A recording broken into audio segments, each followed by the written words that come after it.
The Basketball Hall of Fame class 2023 is now inducted. Popovich, Hammond, Pau Gasol, Tony Parker are in. Let's have a reaction about what we saw on that special night. You are Locked On Spurs, your daily San Antonio Spurs podcast. Part of the Locked On Podcast Network, your team every day. Hey, this is Chris Sabat, and you're listening to Locked On Spurs with Jeff Garcia. Welcome back to Locked On Spurs, right here on the Locked On NBA Network. I'm your host, Jeff Garcia, Spurs writer for Ken 5 San Antonio. Glad to have you back. Happy Monday, everybody. Hope everybody's having a great start to their work week. We'll get you going right here on Locked On Spurs. This episode is brought to you by FanDuel.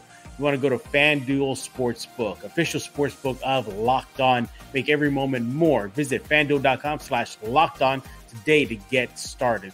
So, yeah, class of 2023, Hall of Fame, they are officially in. It was a great night. Pop, Becky, Tony, and Pau Gasol all are enshrined. They are part of basketball immortality. We're going to be discussing some of our thoughts about that great night for the Spurs franchise. Talk about, is this the best Spurs-centric Hall of Fame class? And then, of course, some of the best moments that me and my guests like. But let me tell you, I was there live and in person in Springfield, Massachusetts for the induction ceremony at the Mohegan Sun Casino for Press Conference 2023 Hall of Fame. It was a great weekend. And let me tell you, if you've never been to a Basketball Hall of Fame induction, I highly recommend you go, simply for the pomp and circumstance that they bring it in. And just to see, obviously this was a very heavy-sided Spurs class, but so many other Spurs showed up to support those that were going in. A lot of the Spurs brass, the executive staff showed up. The Ime Udoka was there, former Spur right there, assistant coach. Will Hardy, former Spurs assistant coach, showed up. I actually got a chance to talk to him. Look out for that interview on kins5.com/Spurs coming up this week. So many Spurs were in attendance. It wasn't just those that were walking the stage, just the show of support and the fan support. I got to talk to fans that just flew thousands of miles just to be here for the special night, and some that bought tickets, and not just for the ticket for the day of, class. I'm talking about for the whole thing, costing upwards of thousands of dollars. Spurs fans were well represented out in Springfield, Mass. And there was a bit of a kind of an applaud fan base rivalry. Heavy Dallas Maverick fans showed up. Heavy amount of Spurs fans showed up. They were trying to out-clap, out-cheer each other. It was great. And how fitting it was. Spurs, Mavericks, Dirk Nowitzki. I got a chance to talk to him. He told me that he hated the Spurs. So, yeah, it was just a great, great night. And let me tell you, I hope everybody got to check it out, because this is probably the last time we will see a very heavy Spurs presence in a Hall of Fame class. It's going to be a while. There's a chance that maybe R.C. Buford gets in as an executive. But barring that, yeah, you might see other Spurs that maybe spend a cup of coffee in San Antonio, but not necessarily like full-on 19-year-old Tony Parker till he, retired, or a Popovich that's been with the team since day one. I think that it'll be a far and few between, or just a lot of years before that happens again. But, yeah, I was there. I'll share some more stories about that right here on Locked On Spurs. But let's go ahead and discuss our reactions to the Hall of Fame with our guest. He is the main man. I think he's becoming Crossbones from the Marvel universe there. He is James Pledger with San Antonio Sports Star and host of Extra Innings with the Pledger.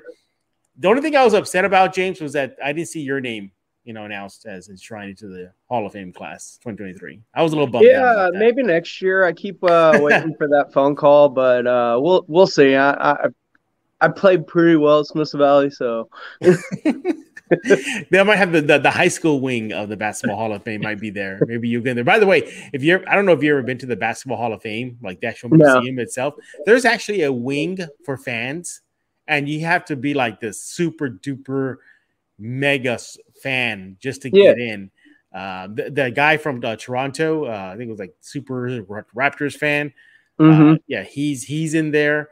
That eccentric looking old man, the Jimmy something or another. Oh, with the glitter jacket. they have an entire case of his jackets in there. So they do have. There's hope for us yet. Now, is he a super fan or just rich?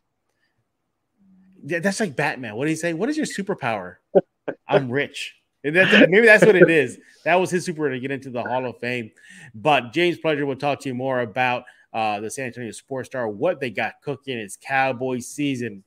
Something tells me they're going to be discussing a lot of Dallas Cowboys stuff. Speaking of Cowboys, so I'm at in Connecticut for the press conference at Mohegan Sun, and there's a lids store where they sell baseball caps. Oh yeah! So it was very Hall of Fame centric. There's Mavericks caps and Spurs jackets, but I don't own a Cowboys baseball cap. So of all that, I got myself a Cowboys baseball cap. So I go to the Basketball Hall of Fame and walk out with an NFL cap.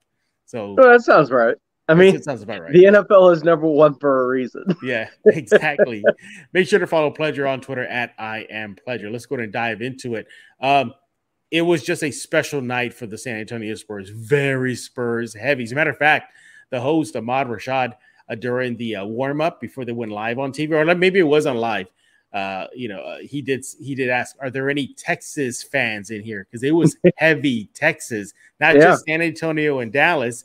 I think an A&M head coach got in. So all in all, it was a great night. But as far as the Spurs are concerned, let me tell you, that Spurs brass that was there, the executives, they were in tears. I saw them, playing tonight. They were just crying, especially when Popovich got in. What was your thoughts about the big night? It was emotional. It was very, very cool to see because it is, as you alluded to, kind of the last for a while. RC has a chance. After that, you're looking at like Wemby. Maybe DeMar at some point. My other wild card I was thinking about that is maybe Alberto, as far as maybe the international. Maybe that's another kind of a wild card guy that could go in. I can see this situation, James. Maybe the golden era Argentina basketball team gets in. Like that could be a way. Maybe, but like for the most part, like outside of RC, DeMar, LaMarcus, we're done for a while. And even them, I don't know how quickly they're going to move through the ranks. I imagine it'll be a couple of ballots they'll get in eventually, but I don't think it'll be, it won't be a long wait, but it also won't be like first ballot stuff, I don't think. So, and let's be fair, what Spurs, we claim him, we claim LaMarcus, we claim DeMar because, they were here, but I mean, that's Toronto, that's Portland. It's a lot like Pau Gasol. I have fun all week being like, hey, don't forget about, former Spurs great Pau Gasol all week. And it was great while he was here, and he did a lot for the city. But I mean, people think of him. He was a Laker and he was a Grizzly. I mean, that's how he's remembered. Yeah, exactly. And I was thinking about that too. Just my reaction because I was there. At the auditorium, the Symphony Hall, and I kept on thinking okay, who else can get in? And you mentioned kind of the obvious, but another obvious one is probably Kawhi Leonard. He's a strong case to get in. Yeah. But is Pop going to be at his ceremony? or how's he going to go in? He's probably going to go in as a Clipper. I don't see him saying. I mean, that's the thing about the Pro Basketball Hall of Fame. Yeah, you don't go in as a team.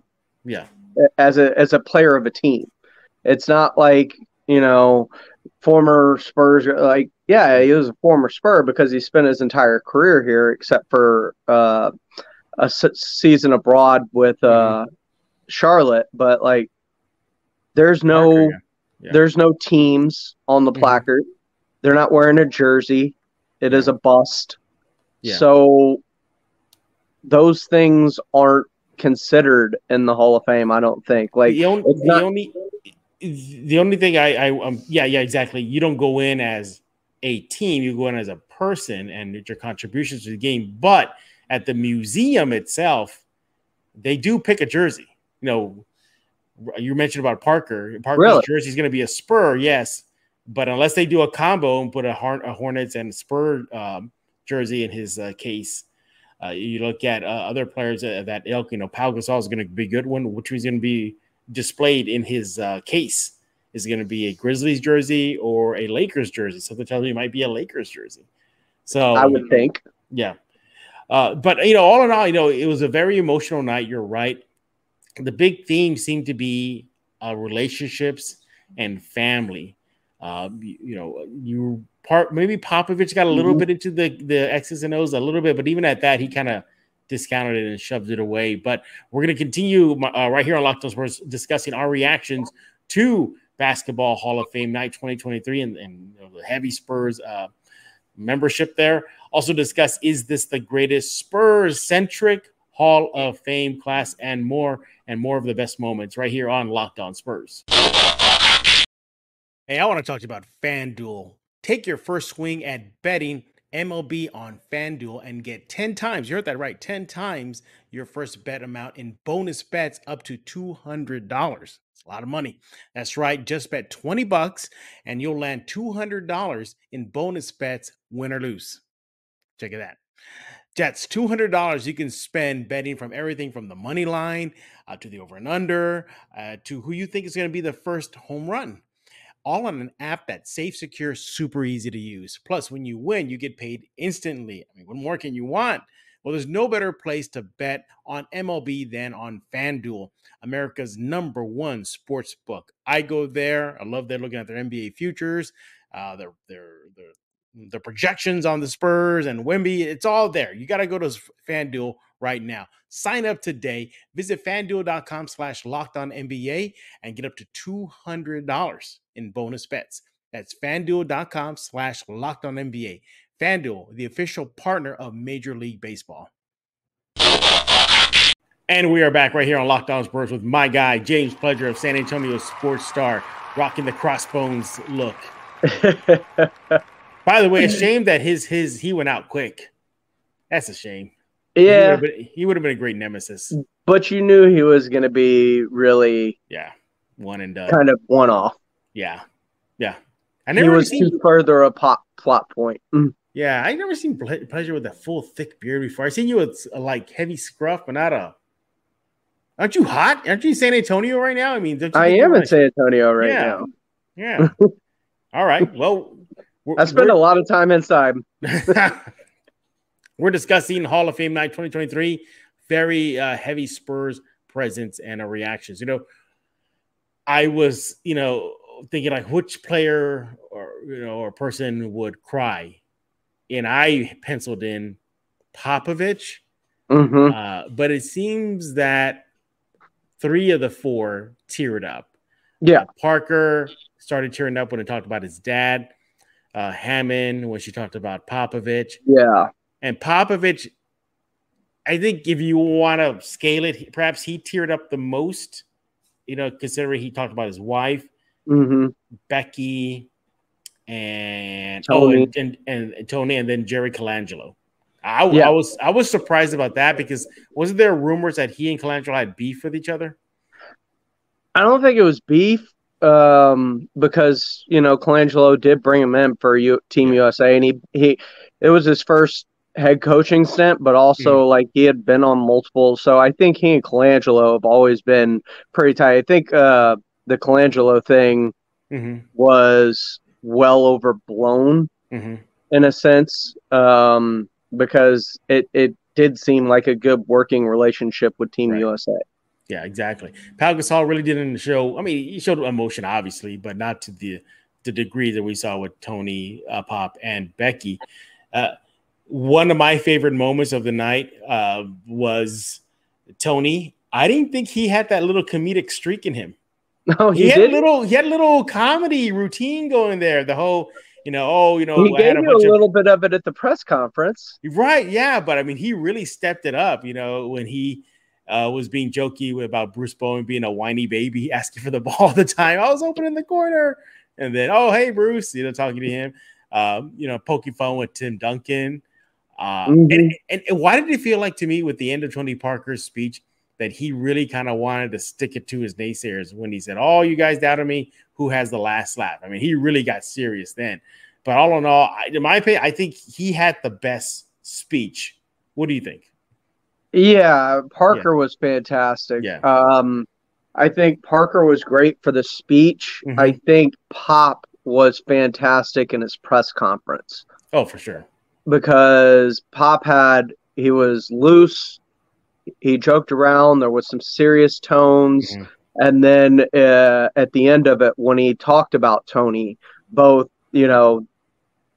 it's me. You could tell him that, I'm the reason he's a Hall of. But then he got serious and told the story of his workout that he put him through. Yeah. And then shout out to Tony Parker's agent.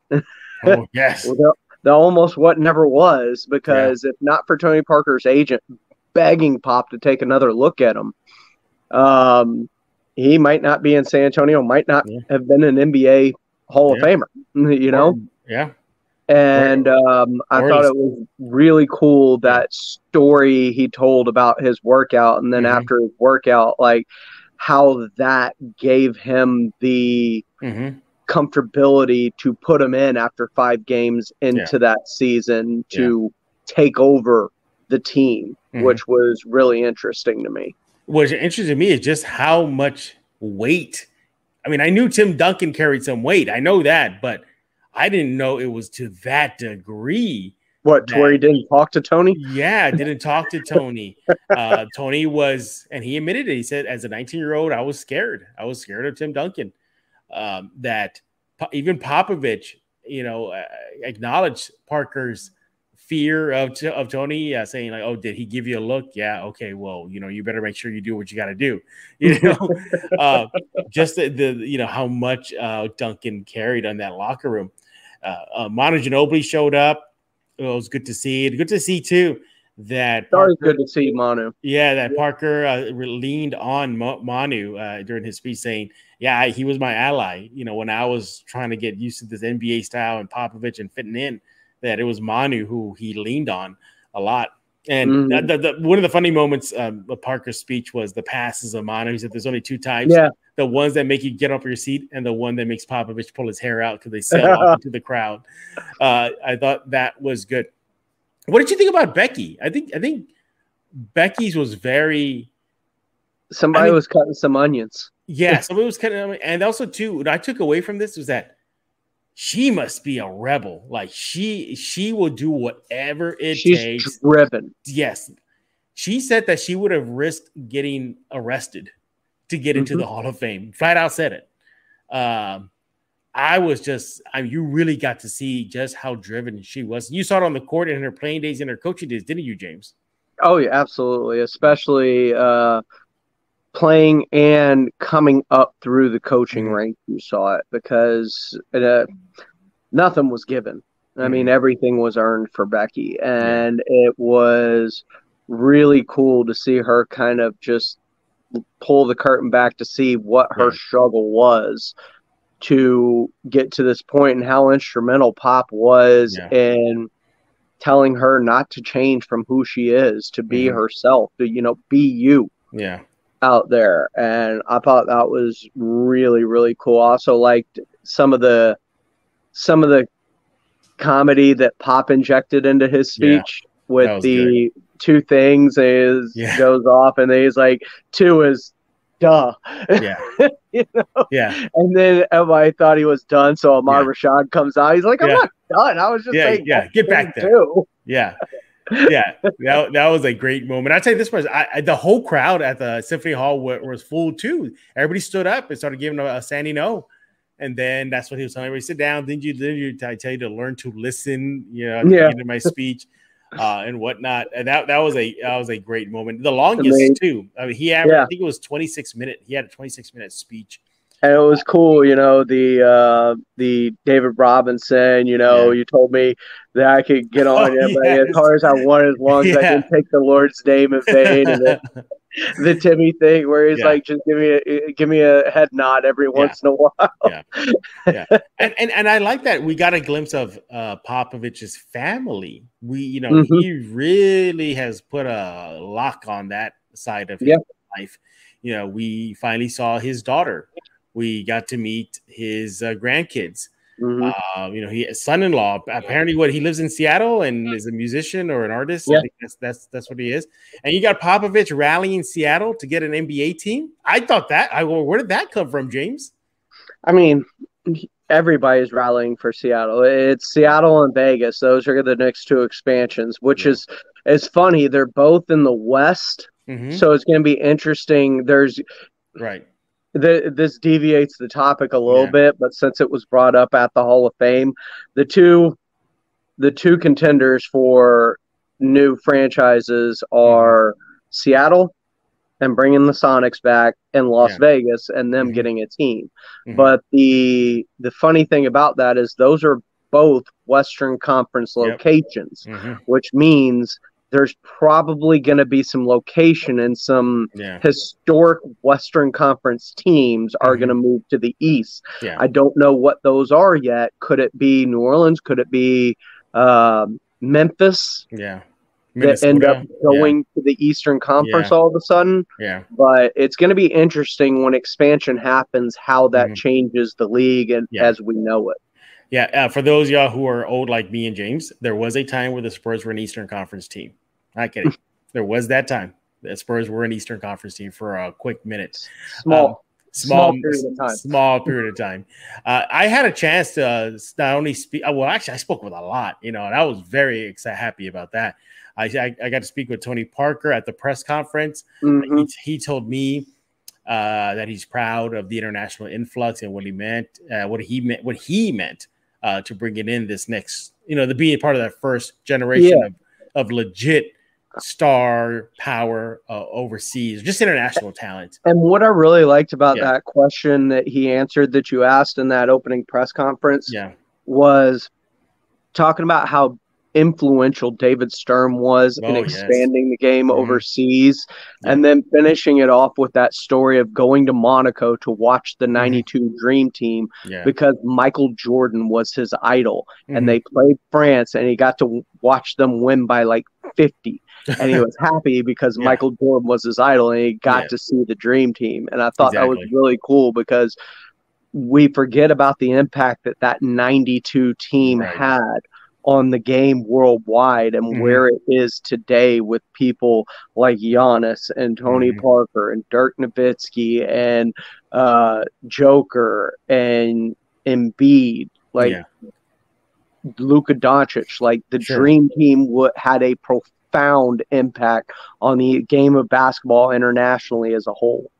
Yeah, and speaking of international players, I also had a chance to talk with Dirk Nowitzki and got him to give the question that went, his answer for my question that went viral. He said he hated you, right? He pretty much, first of all, I almost, okay, I'll give you a little insight here, James. I almost got starstruck when he said my name back to me. Yeah. When I said, congratulations, Dirk, and he goes, oh, hey, Jeff. I was like, in my head at that time, James, I was thinking, Dirk Nowitzki said, hey, Jeff. Dirk Nowitzki said he recognized my name. But, I got him to talk about the Spurs rivalry. And, he went in and he said that he admitted he hated the Spurs and that they were the big brother. As a matter of fact, I have another exclusive story coming out of Kens5.com/Spurs soon. I got the chance to talk to Avery Johnson because remember, everybody, he was a Mavericks coach. And he got to coach Dirk, and Avery shared some inside information with me about that Spurs Mavericks rivalry, and especially from his end when he was in Dallas. So keep an eye on that. But it was just really a great night. But we're not done talking. We're going to continue our chat about Hall of Fame night, how heavy the Spurs presence was, likely the last. I'm going to ask James, is this the best Spurs-centric Hall of Fame class ever? Yeah, that includes Tim Duncan too. So we'll see what James has to say right here on Locked On Spurs. James, before I give you a break, have you been to Mudslingers though? There you go. No, I hit up Mudslingers almost every morning that I can to try and get one of those Orange Julius's on my way to work. Yes. And for those of y'all know, James does not do energy drinks, but I think you still do a little coffee, right? Is that true? No, I've never drank coffee. Okay. I hate coffee. He doesn't like coffee, but he does like the OG. OJ. I do like the OG. Your caffeine-free alternative if you need to get a quick pick-me-up. So let's go ahead and give James a break here, and let me talk to you. There he goes. Look at that. He's chugging it right now. Oh, no. This is just there we go. Canada Dry. Canada Dry. All right. But, hey, we want to talk to you about Mudslingers, a local company out in San Antonio, a coffee one that is a proud supporter of Locked On Spurs. If you need to pick me up, you had a long night, you need to get going, you want to go to Mudslingers Drive-Thru Coffee right now, located in the Stone Oak area. They have their signature drink, which is the Mudslinger. It has espresso, a dark chocolate, caramel, really, really delicious. They have dairy alternatives like James was talking about, the OG OJ, inspired by the Orange Julius, recreated only at Mudslingers Drive-Thru Coffee. But if you really want to wake up, like really get all bug-eyed out and bouncing off the wall, get yourself the Alien. It's inspired by Victor Wembanyama. It's a full can of Red Bull with the kiwi and green apple all mixed together. It is delicious. They have low-calorie options. They have an extensive menu, a friendly staff. The list goes on and on. Over 300 five-star reviews, cannot be wrong. And they're open every single day, Monday through Monday, basically, 6 a.m. to 6 p.m. There's no excuse for you to not get yourself a Mudslingers drink. They are located at 2404 Thousand Oaks Drive. That is near 281 and 1604. You can follow them anywhere on Threads, on Instagram, on Facebook. I mean, pick a platform. You cannot miss out on looking at what Mudslinger has to offer each and every day at Mudslinger, SATX. That is all one word in all those platforms. Life is too short for a bland coffee. It's going to bring him back, James Pledger. There he is. There's the guy. What is that? Profiling and styling, flexing for the camera. I see you, James. No, just waiting on you. You're looking a little leaner now. You're looking. I was debating going to Mudslingers to grab myself an OG OJ. Well, hey, you can go tomorrow, 6 a.m. to 6 p.m. By the way, you're looking a little leaner now. Is that your goal? Yeah. I mean, you leaned out a little bit. Yeah. I go through phases where my body just naturally leans itself out. Yeah. I'm going through the wrong phase right now where the stomach wants to expand out. And I don't like that, James. That's a bad idea. That is a horrible idea. Yeah. But it's all good, man. Yeah, I gotta get back on that treadmill. You gotta go through bulking season. That's what we call it. I'm on bulking season, everybody. But all right. We're talking about the Basketball Hall of Fame class 2023 and the heavy Spurs presence that was. Speaking of Pau Gasol, I got a chat with him on Hall of Fame night. He kept on tipping his cap to Popovich with me. Again, my interview with him will come out soon. But all in all, I think it was just a great night for the Spurs. And James, let's be real. This is probably the closing of the book of that Big Three era. It pretty much it is, wasn't it? No, it's absolutely closed. Yeah, it's closed. Chapter 1 to chapter 25, it is closed. Yeah, that book is done. It is closed. It is on the shelf. It is autographed. That book is in the hall, and for good reason. Every piece of that big 3-4 is now in the Hall of Fame. You've got Pop. You've got Becky, who was one of the assistants during that time span. You've got Tim, Tony, Manu. Yep. That's done. And you got David. That. Boom. Yeah. Book's closed. It's over. And it is now something that we look to in a historical fashion because there is no more. Yeah. That era of our lives is over and done with. And it's unfortunate, but hopefully Victor Wembanyama helps to bring us back to the conversation that the Dallas Cowboys have not been in 30 years. So hopefully the drought between 2014 and going on 9-10 years by the end of this upcoming season, hopefully going into the 10th year of the last title, we're not looking at this 2 more decades from now like the Dallas Cowboys are. And I think Victor Wembanyama is the piece that can help you to at least build it back up to where even if you don't win titles, you are a part of the conversation again. Yeah, exactly. And I think it is poetic that we put a wrap on that Big Three era, the dynasty era of the Spurs, and the only way fittingly is Hall of Fame. And speaking of Hall of Fame, as James and I talked about to start the show, this was probably it for a very long time as far as Hall of Fame classes having a heavy Spurs presence or just a big Spurs presence, like Tim Duncan. He is a Spur, he's headliner, like to that level. As James and I, we mentioned, like there's probably going to be like scraggler players, like your LMAs or your DeMar that had a cup of coffee in San Antonio, like we saw with Pau Gasol. It's not this. But yeah, it's not like what we saw, like when Tim Duncan got in, when Manu got in, when David got in, and now what we saw this past weekend. So looking at all of them, which do you think was the best class? We're not trying to say like, because this one had 4, that one's better because it's 4. We're just saying which one really was the best class. Was it Tim Duncan? That was Duncan went in with Kobe. Yeah. I mean, that's a heavy class. Yeah, that was a big one. I mean, that's like going in with like Jordan and which David did. David went with Jordan. Yeah. I mean, they're massive classes. Yeah. But as far as Spurs centric, because especially like Tim's carries weight because A, he's Tim. He's Timmy, exactly. But B, it carried weight because of Kobe and what had happened with Kobe.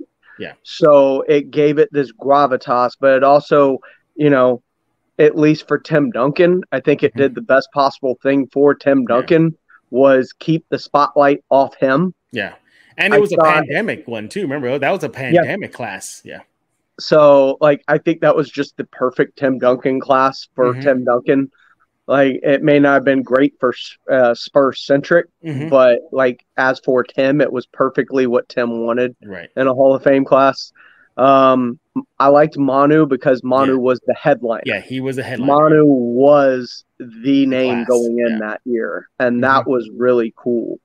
But in terms of Spurs centric, it's hard to beat this year. You've got arguably one of the greatest coaches that have ever coached this game. A player that he was known for mercifully writing throughout.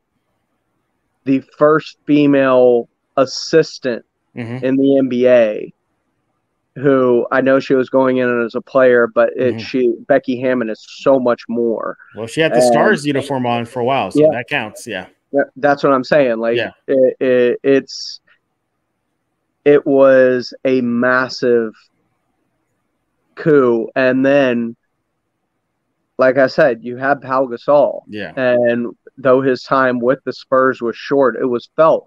And you heard him talking about Tim and Pop and, all the players in San Antonio, Tony and Manu, and having to play against them and then being lucky enough to play with them. I think that is very special. It was a very special class that was incredibly deep with Spurs ties, including 2 to 3 heavy names at the top. And it's hard to beat what this class represented because it also represented the closing of the book on the Big Three. Absolutely. Yeah. And let's not forget, Robinson went into the Hall of Fame twice as a Spur and then as a member of the 92 Dream Team. So there's that. For me, you got to put this past weekend's class probably number 1, but a close number 2. I got Tim Duncan, just him himself. Sure, there wasn't a lot of Spurs in it, but he is generational. He is a titan in the basketball world. Well, it's not just that, but the class he went in with on top of that. Yeah. Tim Duncan's class was a close number 2 for me. Number 3. Man, I think Robinson. Robinson went with Jordan. Yeah, he went with Jordan. I don't think he went in with Rodman, right? Because that was the same situation, like a Pau Gasol thing. Rodman, spent a while in San Antonio, but he went in Piston mainly with cup of coffee. Yeah. But I think I got Robinson's class third and Manu's last. So, yeah, not taking away from that. Just Manu's class, I don't think had any other big. Tim Hardaway. No, was part that's of that. why Manu was the headliner of that class, and why I'd say that I loved it for Manu because he took a backseat to no one that year. Yeah. Like that was his Hall of Fame class. Yeah, exactly. And how fitting that Pop and Tony go in together. Even Tony talked about it, saying like, I can't get rid of him. Like I can't get rid of him. He's in my class. I think he said that on the press conference. But all in all, look, for me on a personal note, I am thrilled. I got a chance to be a part of that. Even for history. Now, every time people look back at the press conference, they will hear my name and Dirk say, "Hey, Jeff." So I kind of got into the Hall of Fame in a weird, odd way, James. I'm going to take it. And I'm just going to run with that. This is incredible, man. You've just been hanging out with Jimenez too much. You're making this all about you. This Hall of Fame class is somehow turning all into Jeff. We're going to reel it back. See, I don't want to go into that. I'm going to edit this whole portion out now. So it's probably going to jump from then here we go. We're leaving now. Bye, everybody. We're going to jump from that. But all in all, look, it was a great night. I know you guys at the Star will be probably talking about it today because this episode is going to be released on Monday. What do you thought? And obviously, you can hear it about extra innings, your thoughts about that as well in the Hall of Fame class. But yeah, a great way to put a nice bow on the Tim Duncan Big Three era. It's all but over. But I cannot wait to see what happens when Kawhi gets in, how Spurs fans are going to react to that one. He's in, right? Know. There's no doubt that he's in. Like he's in. Yeah, I mean, you've seen some of the names go into the Hall of Fame. Yeah, I know. Yeah. It's hard to keep someone like Kawhi out, regardless. Yeah, James. I was at the museum and looking at the list of names that gone in. There was someone was like, he's in there. That was my reaction. Like, what? Yeah. You got a few of those. Like, I think Barkley talked about it recently. Saying, is Mitch Richmond a Hall of Famer? Yes, he is.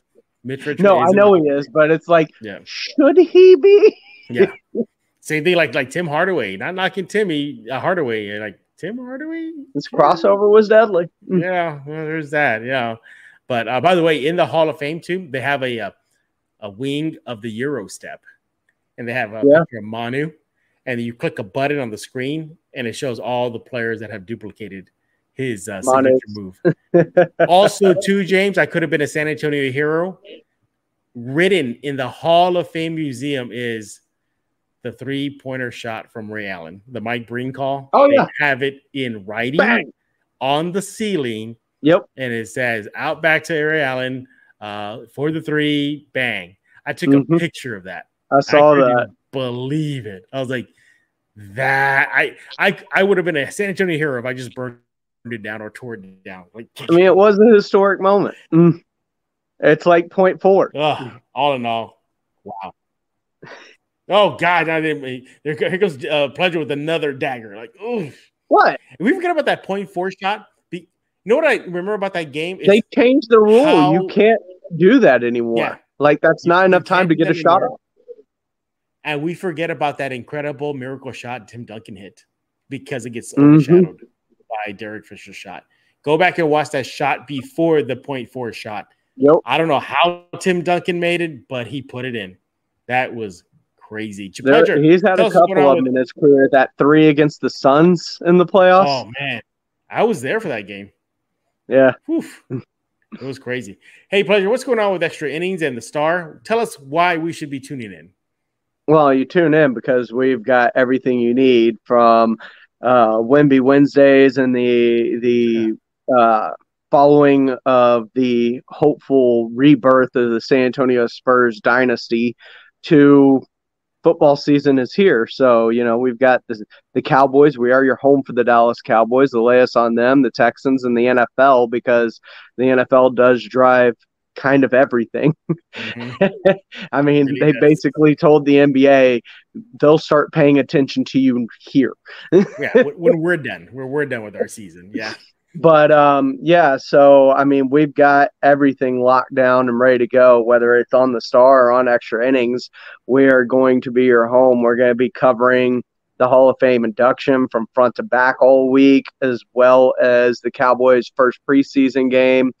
and their upcoming game this weekend against Seattle. So keep it locked to the Star if you want the latest on everything, including don't forget about your Longhorns and Aggies.